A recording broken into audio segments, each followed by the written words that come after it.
नमस्कार जय जगन्नाथ आम चैनल को आपण मानकु बहुत बहुत स्वागत। सांग माने आपण माने जानती जे 18 सेप्टेम्बर ठारू आमर पितृपक्ष आरंभ हो सारी जहाँकि एही 15 दिनर अवधि को आमे पितृपक्ष किंबा श्राद्ध पक्ष बोली मध्य कही थाउ। आमर हिंदू धर्म अनुसार आम पाई एही पितृपक्षर महत्व अधिक रही थाए कारण आमर पितृपुरुष माने एही 16 दिन रे पितृलोकरू धराधाम को आसी थांती आमको आशीर्वाद प्रदान करिबा पाई। तेणु आमर परम कर्तव्य हेउछि एही 16 दिन रे सेमानंकु यथासंभव संतुष्ट करिबा पाई कारण आमे जदि एही समय रे सेमानंकु संतुष्ट करिथाउ तेबे सेमाने पुनर्बार पितृलोक जिबा समय रे आमको आशीर्वाद प्रदान करिथांती एवं पितृलोक आशीर्वाद कले से आशीर्वाद रे आमर सबु कार्य रे सफलता प्राप्त होइथाए। आम जीवन रे सुख संपद धन वैभव सबु किछि रे वृद्धि होइथाए। जेउ मानकर संतान न थाए सेमानंकु संतान सुख प्राप्ति होइथाए। आपण माने जानती जे पितृपुरुष मानकर आशीर्वाद भगवानकर आशीर्वाद सहित समान होइथाए। सेमाने जदि आमको आशीर्वाद करती तेबे आम जीवन रे केवल शुभ ही शुभ होइथाए। मात्र कौन आपण माने जानती जे जदि पितृपुरुष आम उपरे असंतुष्ट हुअंती तेबे एहार फल आमको भयानक भावरे भोगिबाकू पड़िथाए। जेउ व्यक्तिंक उपरे किंबा जेउ गृह उपरे पितृदोष लागि थाए सेही व्यक्तिंकर जीवन संपूर्ण रूपरे छारखार होई जाइथाए। परिवार रे समस्या मानक मध्यरे मतभेद मनांतर बढ़ी जाइथाए। परिवार रे आर्थिक संकट देखा देइथाए। श्राद्ध दिन किंबा पितृपक्ष समय रे जदि आपणक गृह को कौनसी भोकिला व्यक्ति आसुचंती तेबे तांकु उचित मात्रा रे भोजन एवं जल प्रदान करी संतुष्ट करिबा उचित। एपरी करिबा द्वारा आपणकु पितृपुरुष आशीर्वाद प्रदान करिथांती। एहा व्यतीत आपण जदि प्रतिदिन काऊ कुकुर गाई एवं पिंपुड़ी को खाद्य दियंती तेबे मध्य आपणकु एहार शुभ फल प्राप्ति होइथाए।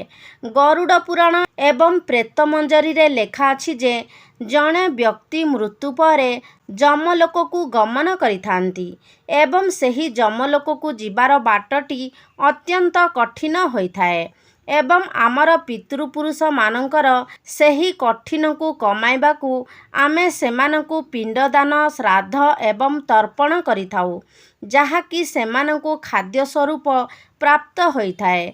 जहा फलरे सेमाने जीवा बाटरे सेमानकू भोकिला रहिबाकू पड़ी न थाए एवं सेमाने आमको आशीर्वाद प्रदान करिथांती। मात्र जेउ व्यक्ति माने निजर पितृपुरुषंक उद्देश्य रे श्राद्ध पिंडदान किंबा तर्पण करि न थांती सेमानंकर पितृपुरुष जेतेबेले एही पितृपक्षरे एही धराधामरे आसीथांती ए सबु न पाई सेमाने भोकिला शोषिला होई फेरी जाइथांती जहा फलरे कि सेमाने सेही व्यक्तिंक उपरे क्रोधित होई जाइथांती एवं से व्यक्तिंकु पितृदोष लागिथाए। सेथिपाई सांग माने आपण एही पितृपक्षरे निजर पितृपुरुष मानक उद्देश्य रे श्राद्ध तर्पण एवं पिंडदान करिबा उचित एवं सेमानंकु संतुष्ट करिबा पाई सांग माने पितृपक्षरे पितृपुरुष मानंकु एही 5टी जिनिसर दान निश्चय करिबे। प्रथमे हेउछि पाचिला कदली, द्वितीय रे हेउछि दही, तृतीय रे हेउछि धला रंगर मिठा, चतुर्थ रे हेउछि पान, पंचम रे हेउछि दक्षिणा। आपण माने जानती जे बिना दक्षिणा रे कौनसी कार्य पूर्णता लाभ करि न थाए सेही कार्य रे कौनसी शुभ फल प्राप्त होई न थाए। सेथिपाई आपण दक्षिणा दान करिबा उचित। एठारे दक्षिणार अर्थ धन किंबा अर्थ नुहे। एठारे दक्षिणार अर्थ हेउछि बासन। आपण पितृपुरुषंक उद्देश्य रे बासन दान करि पारिबे जेपरिकी गिना थाली लोटा इत्यादि। एही सबु जिनिस दान करिबा फलरे आपणक उपरे पितृपुरुष माने खुशी होइथांती ଏହା ବ୍ୟତୀତ ଆଉ ଗୋଟିଏ ଗୁରୁତ୍ୱପୂର୍ଣ୍ଣ କଥା ହେଉଛି, ଯଦି ଏହି ପିତୃପକ୍ଷରେ ଆପଣଙ୍କ ଦ୍ୱାରକୁ କୌଣସି ପ୍ରକାରର ଜୀବଜନ୍ତୁମାନେ ଆସନ୍ତି, ସେମାନଙ୍କୁ କେବେ ବି ଅନାଦର କରନ୍ତୁ ନାହିଁ। କାରଣ ଜଣା ନାହିଁ ପିତୃପକ୍ଷରେ ଆପଣଙ୍କର ପିତୃପୁରୁଷ ଏବଂ ଦେବାଦେବୀମାନେ କେଉଁ ରୂପ ନେଇ ଆପଣଙ୍କ ଗୃହରେ ପଦାର୍ପଣ କରିବେ। ଆପଣଙ୍କ ପିତୃପୁରୁଷମାନେ ଏହି ପିତୃପକ୍ଷରେ କୌଣସି ବି ରୂପ ନେଇ ଆପଣଙ୍କ ଗୃହକୁ ଆପଣଙ୍କୁ ଆଶୀର୍ବାଦ କରିବା ପାଇଁ ଆସିପାରନ୍ତି। ସେଥିପାଇଁ ଏହି ସମୟରେ ଆପଣଙ୍କ ଗୃହକୁ କୌଣସି ପ୍ରକାରର ବି ଜୀବଜନ୍ତୁ ଆସୁଛନ୍ତି, ସେମାନଙ୍କୁ ଆଦର କରି କିଛି ନା କିଛି ଭୋଜନ ନିଶ୍ଚୟ ଅର୍ପଣ କରନ୍ତୁ। ବିଶେଷ କରି 3ଟି ପ୍ରାଣୀମାନଙ୍କୁ କେବେ ବି ଅନାଦର କରନ୍ତୁ ନାହିଁ। ତେବେ ପ୍ରଥମ ହେଉଛି କାଉ। ଯଦି ଏହି ପିତୃପକ୍ଷରେ ଆପଣଙ୍କ ଗୃହକୁ ପ୍ରତିଦିନ କାଉମାନେ ଆସନ୍ତି, ତେବେ ଏହା ଅତ୍ୟନ୍ତ ଶୁଭ ସଂକେତ ହୋଇଥାଏ। ଆପଣମାନେ ସେହି କାଉମାନଙ୍କୁ ଭୋଜନ ଏବଂ ଜଳ ଅର୍ପଣ କରିବା ଉଚିତ। ଯଦି କାଉମାନେ ଆପଣଙ୍କ ଦ୍ୱାରା ଦିଆଯାଇଥିବା ଭୋଜନ ଏବଂ ଜଳକୁ ଖୁସି ହୋଇ ଗ୍ରହଣ କରନ୍ତି, ବିଶେଷ କରି ଆପଣ ଯେଉଁଦିନ ଶ୍ରାଦ୍ଧ ତର୍ପଣ କରିଥାନ୍ତି, ଯଦି ସେହିଦିନ ଆପଣଙ୍କ ଦ୍ୱାରା ଦିଆଯାଇଥିବା ଭୋଜନ ଏବଂ ଜଳକୁ କାଉମାନେ ପ୍ରସନ୍ନ ହୋଇ ଗ୍ରହଣ କରିଥାନ୍ତି, ତେବେ ଏହା ଅତ୍ୟନ୍ତ ଶୁଭ ସଂକେତ ହୋଇଥାଏ। ଏହାର ଅର୍ଥ ଆପଣଙ୍କର ପିତୃପୁରୁଷମାନେ ଆପଣଙ୍କ ଉପରେ ଅତ୍ୟନ୍ତ ସନ୍ତୁଷ୍ଟ ଅଛନ୍ତି ଏବଂ ଆପଣଙ୍କୁ ଆଶୀର୍ବାଦ ପ୍ରଦାନ କରୁଛନ୍ତି। ଦ୍ୱିତୀୟ ପ୍ରାଣୀ ହେଉଛି କୁକୁର। ଯଦି ଏହି ପିତୃପକ୍ଷରେ ଆପଣଙ୍କ ଗୃହକୁ କଳା ରଙ୍ଗର କୁକୁର ଆସେ, ତେବେ ଏହା ଅତ୍ୟନ୍ତ ଶୁଭ ସଂକେତ ହୋଇଥାଏ। କାରଣ କଳା ରଙ୍ଗ ହେଉଛି ପିତୃପୁରୁଷମାନଙ୍କର ସ୍ୱରୂପ। କଳା କୁକୁର ହୁଅନ୍ତୁ ଅଥବା କଳା କାଉ ହୁଅନ୍ତୁ, ଯଦି ଏହି ସମୟରେ ଆପଣଙ୍କ ଗୃହକୁ କଳା ରଙ୍ଗର କୁକୁର ଆସନ୍ତି, ତେବେ ତାଙ୍କୁ ବିଶେଷ ରୂପରେ ଆପଣ ଗୁଡ଼ ଏବଂ ରୁଟି ଖାଇବାକୁ ଦିଅନ୍ତୁ। ଏପରି କରିବା ଦ୍ୱାରା ଆପଣଙ୍କୁ ଏହାର ଶୁଭ ଫଳ ପ୍ରାପ୍ତ ହୋଇଥାଏ। ଆପଣଙ୍କର ପିତୃପୁରୁଷମାନେ ଆପଣଙ୍କ ଉପରେ ପ୍ରସନ୍ନ ହୋଇ ଆପଣଙ୍କୁ ଆଶୀର୍ବାଦ ପ୍ରଦାନ କରିଥାନ୍ତି। ତୃତୀୟରେ, ସବୁଠାରୁ ମହତ୍ତ୍ୱପୂର୍ଣ୍ଣ ଜୀବ ହେଉଛି ଗୋମାତା। ଯଦି ଏହି ପିତୃପକ୍ଷରେ ଆପଣଙ୍କ ଦ୍ୱାର ସମ୍ମୁଖକୁ ଗୋମାତା ଆସନ୍ତି, ତେବେ ଆପଣ ଅତ୍ୟନ୍ତ ଭାଗ୍ୟଶାଳୀ ଅଟନ୍ତି। କାରଣ ଆପଣମାନେ ଜାଣନ୍ତି ଯେ, ଯେଉଁ ପିତୃପୁରୁଷମାନେ ଅତ୍ୟନ୍ତ ପୁଣ୍ୟକର୍ମ କରିଥାନ୍ତି, ସେହି ପିତୃପୁରୁଷମାନେ ଗୋମାତାଙ୍କର ରୂପ ନେଇ ଆପଣଙ୍କ ଗୃହକୁ ଆସିଥାନ୍ତି। ତେବେ ଯଦି ଏହି ସମୟରେ ଆପଣଙ୍କ ଗୃହକୁ ଗୋମାତା ଆସୁଛନ୍ତି, ତେବେ ଆପଣମାନେ ବିଶେଷ ରୂପରେ ଗୋମାତାଙ୍କୁ ମିଠା ରୁଟି ଖାଇବାକୁ ଦିଅନ୍ତୁ। ଏବଂ ଆପଣଙ୍କ ମନରେ ଯଦି କୌଣସି ମନସ୍କାମନା ରହିଛି, ତେବେ ସେହି ମନସ୍କାମନାକୁ ଆପଣ ଗୋମାତାଙ୍କ ନିକଟରେ ପ୍ରକାଶ କରନ୍ତୁ। ଦେଖିବେ ଆଶ୍ଚର୍ଯ୍ୟଜନକ ଭାବରେ ଆପଣଙ୍କର ସେହି ଇଚ୍ଛାଟି ପୂରଣ ହେବ।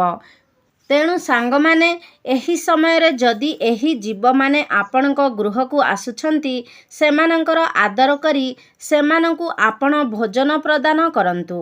ଆପଣ ଯେତେ ମାତ୍ରାରେ ନିଜର ପିତୃପୁରୁଷମାନଙ୍କୁ ସନ୍ତୁଷ୍ଟ କରିବେ, ଆପଣଙ୍କୁ ସେତେ ଅଧିକ ଶୁଭଫଳ ପ୍ରାପ୍ତ ହେବ। ଆପଣଙ୍କ ଗୃହରେ ଧନଧାନ୍ୟ, ସୁଖ ସମୃଦ୍ଧି ଏବଂ ସନ୍ତାନ ସୁଖର ବୃଦ୍ଧି ଘଟିବ। ଏହା ବ୍ୟତୀତ ଆପଣ ଏହି ସମୟରେ ଯେତେବେଳେ ସୂର୍ଯ୍ୟଙ୍କୁ ଜଳ ଅର୍ପଣ କରୁଛନ୍ତି, ତେବେ ସେହି ଜଳରେ କିଛି କଳା ରାଶି ମିଶାଇ ଆପଣ ଜଳକୁ ସୂର୍ଯ୍ୟଦେବଙ୍କୁ ଅର୍ପଣ କରନ୍ତୁ। ଏପରି କରିବା ଦ୍ୱାରା ଆପଣଙ୍କ ପିତୃପୁରୁଷ ଆପଣଙ୍କ ଉପରେ ସନ୍ତୁଷ୍ଟ ହୋଇଥାନ୍ତି ଏବଂ ଆପଣଙ୍କୁ ଆଶୀର୍ବାଦ ପ୍ରଦାନ କରିଥାନ୍ତି। ଏହା ସହିତ ଯଦି ଆପଣମାନେ ପାରିବେ, ତେବେ ପ୍ରତିଦିନ ସନ୍ଧ୍ୟା ସମୟରେ ଓସ୍ତ ଗଛ ମୂଳରେ ଏକ ସୋରିଷ ତେଲର ଦୀପ ନିଶ୍ଚୟ ଜଳାନ୍ତୁ। କାରଣ ଯେତେବେଳେ ପିତୃପୁରୁଷମାନେ ପିତୃଲୋକରୁ ଆମର ଧରାଧାମକୁ ଆସିଥାନ୍ତି, ସେମାନେ ଓସ୍ତ ଗଛ ମାଧ୍ୟମରେ ହିଁ ଧରାଧାମକୁ ଆସିଥାନ୍ତି। ତେଣୁ ଓସ୍ତ ଗଛର ମହତ୍ତ୍ୱ ଅତ୍ୟନ୍ତ ଅଧିକ ରହିଥାଏ।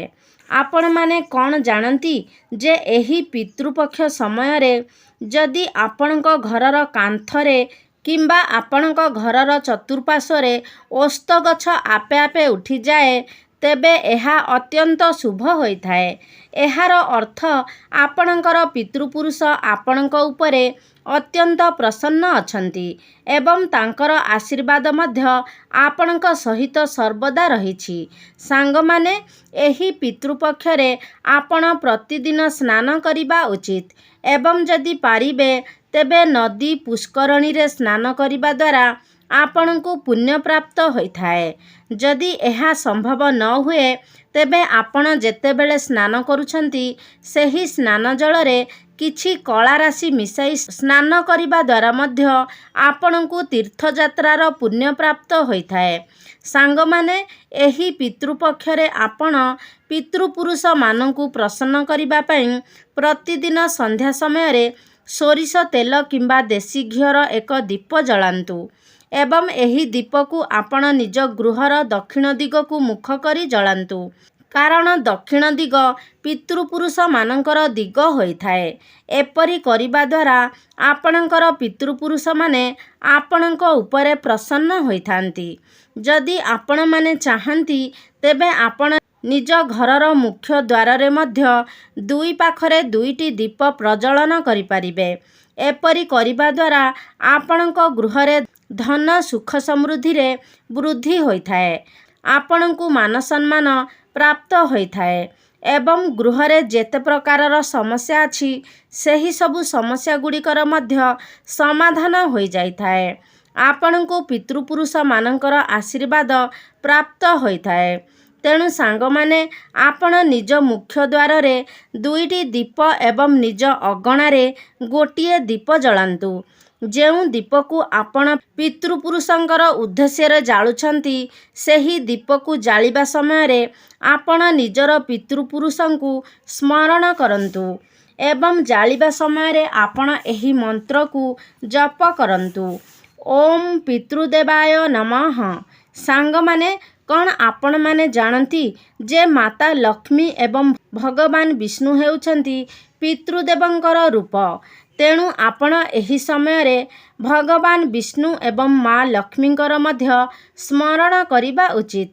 ସାଙ୍ଗମାନେ, ଏହି ପିତୃପକ୍ଷରେ ଆମେ ପିତୃପୁରୁଷମାନଙ୍କୁ ସନ୍ତୁଷ୍ଟ କରିବା ଅତ୍ୟନ୍ତ ଆବଶ୍ୟକ ଅଟେ, କାରଣ ଯଦି ପିତୃପୁରୁଷ ଆମ ଉପରେ ପ୍ରସନ୍ନ ହୋଇଥାନ୍ତି ତେବେ ଆମକୁ ଆମର ସମସ୍ତ କାର୍ଯ୍ୟରେ ସଫଳତା ପ୍ରାପ୍ତ ହୋଇଥାଏ। ଆମ ଘରେ ସୁଖ ସମ୍ପଦ, ଧନ ସମ୍ପଦ ଇତ୍ୟାଦି ବୃଦ୍ଧି ଘଟିଥାଏ। ଆମକୁ ସନ୍ତାନ ସୁଖ ପ୍ରାପ୍ତ ହୋଇଥାଏ।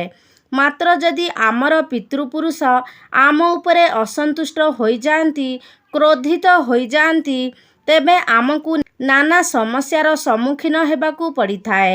ସାଙ୍ଗମାନେ, କ'ଣ ଆପଣମାନେ ଜାଣନ୍ତି ଯେ ଯେଉଁ ବ୍ୟକ୍ତିଙ୍କର କୁଣ୍ଡଳୀରେ ପିତୃଦୋଷ ରହିଥାଏ କିମ୍ବା ଯେଉଁ ଗୃହକୁ ପିତୃଦୋଷ ଲାଗିଥାଏ ସେହି ଗୃହ ଶ୍ମଶାନ ସହିତ ସମାନ ହୋଇଯାଇଥାଏ।